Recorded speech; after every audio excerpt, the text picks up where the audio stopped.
Our new coworker lasted 4 weeks and left because of a pimple. If you tell that to someone who doesn't know factories, they'll laugh and ask whether you mistyped. In a small manufacturing cell, though, where people's lives are threaded to timing and thermostats and the hum of machines, a pimple can become a thunderclap if it's treated like the sky is falling rather than a tiny, ordinary thing. We hired him in the middle of a rush. Production lines were humming and orders needed hands. His name was Ethan. He was in his late 20s, earnest, a city kid who said he liked the idea of work that involved something tactile, something you could point at and say, "I made that." He had the kind of smile that arrives open and unguarded. We put him on the mid-shift, trained him on the line, showed him how to log in, how to read the spec sheets, and how to handle the little rituals that make industrial life predictable. Boot covers, hairnets, laces tied, ID badge clipped face out. Our environment was specific. The product we made demanded a precise temperature and humidity. That requirement wasn't there for fun. It protected product integrity and the machines. One of the maintenance tasks, done weekly, was cleaning certain housings and contact surfaces with ethanol. Not chlorine, not acetone, ethanol. It's a solvent that evaporates cleanly. It's the sort you'd find in a lab or a hospital. You can smell it briefly when someone sprays it, and your nose remembers the scent as a moment, not an occupation.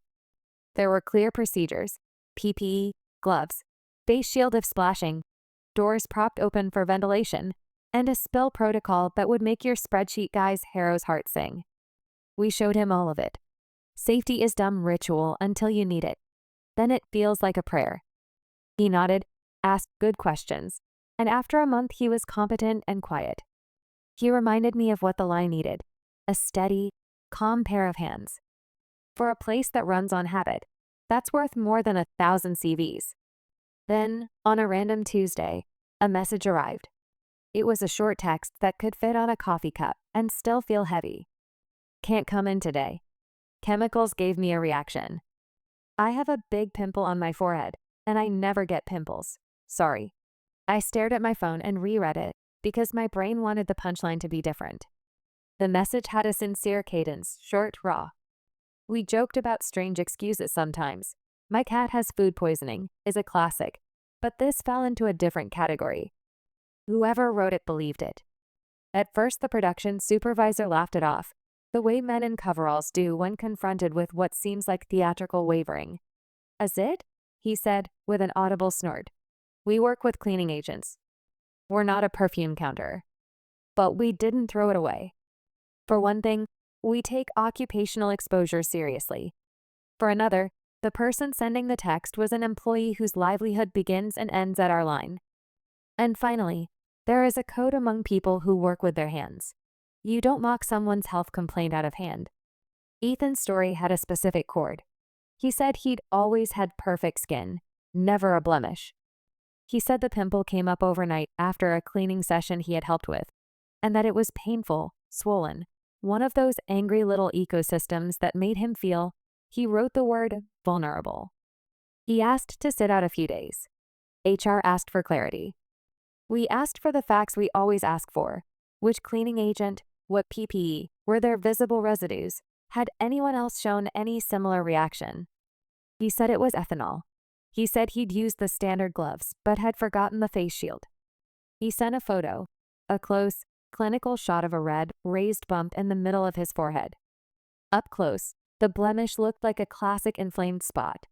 Typical in a human way, atypical in the narrative he told. This is where the office machinery kicks into play.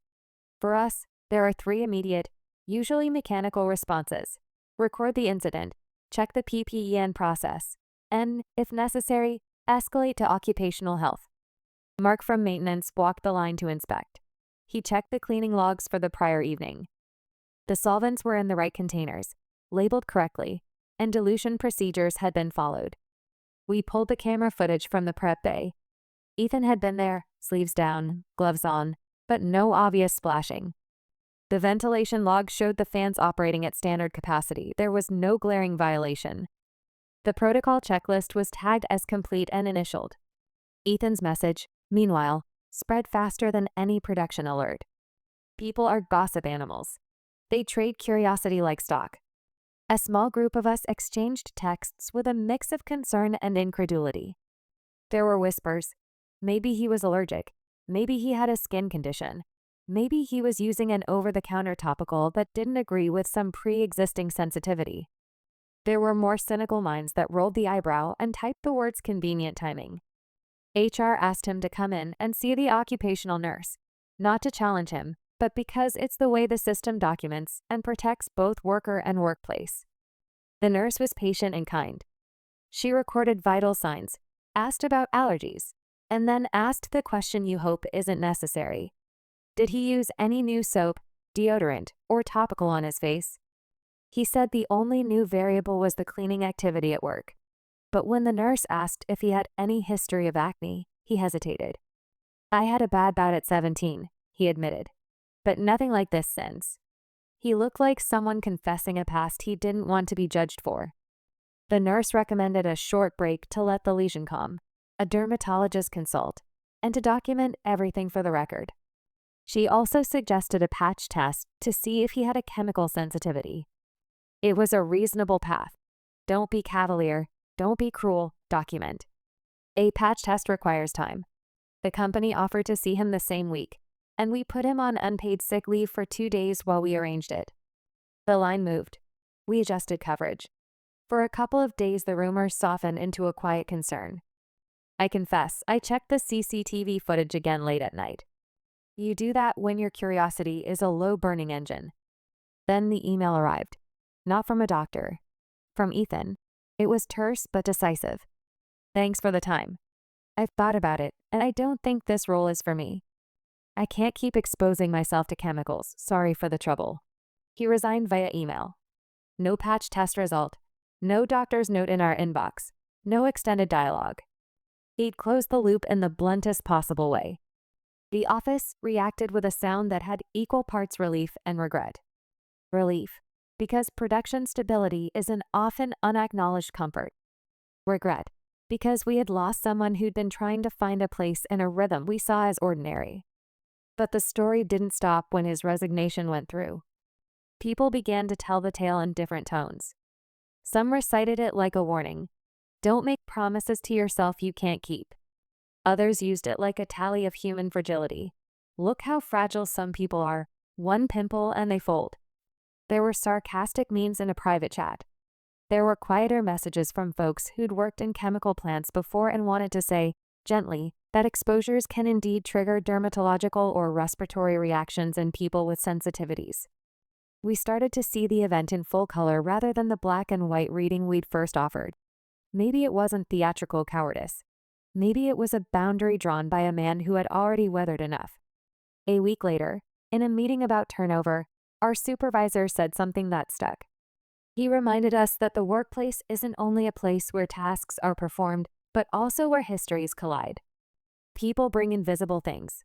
Childhood illness, a trauma from a high school lab accident, years of stories about vulnerability that make their reactions larger than a single incident. For him, that pimple wasn't a small blemish. It was a signal flare. I'm not safe here. We did what organizations are supposed to do, and sometimes fail at doing with grace. We reviewed our onboarding. We updated the training to emphasize chemical exposure not just in terms of PPE, but in terms of personal comfort and caps on exposure time. We put clearer signs about face shields and protective creams for people who request them. We added a step to the pre-employment medical questionnaire that invited people to confidentially disclose past reactions without risking stigma. HR sent a note to the team that reminded everyone of the occupational health resources available and encouraged people to talk to their manager if they had anything to disclose. I say we did, but in truth the change felt small and incremental, like polishing the edge of a tool. The line kept running, because it must. We filed away Ethan's resignation and the emails became a closed folder. He stopped responding to the handful of messages some of us sent, and his LinkedIn profile soon disappeared. Months later, I found myself thinking of him on a humid afternoon when the ethanol scent rose over the line. A new hire was cleaning and talking about how she used to have a rash as a child from bleach. She wore extra layers and a face shield, and her supervisor checked in like it was routine good sense. I watched her shoulders relax when the fan turned on. It was such a small scene, but it felt like a stitch closing over a rip. What did I learn from the pimple that ended a job? First, that workplace culture often moves with rules and numbers and logs.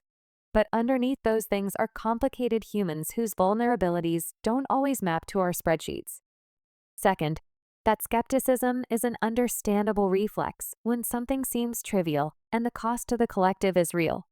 But hardness is cheap and empathy costs us little more than attention. Third, that organizations must create structures that let people disclose what they need without fear of ridicule or instant marginalization. I never asked whether Ethan was being honest. Perhaps he had an undiagnosed contact dermatitis, or perhaps a topical he'd recently bought reacted badly with a breeze of ethanol. Maybe his resilience threshold was low that particular week, and a pimple became the last straw in a life full of small ones.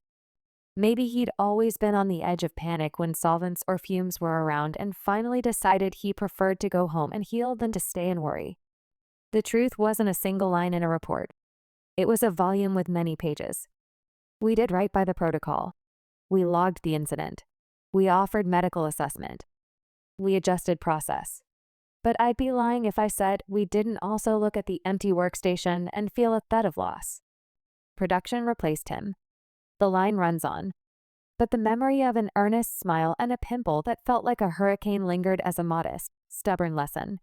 Build workplaces that guard product and people, that value protocols and the fragile stories of those who carry them. In the end, the job and the plant survived, and maybe a man found a place better suited to his skin and his peace.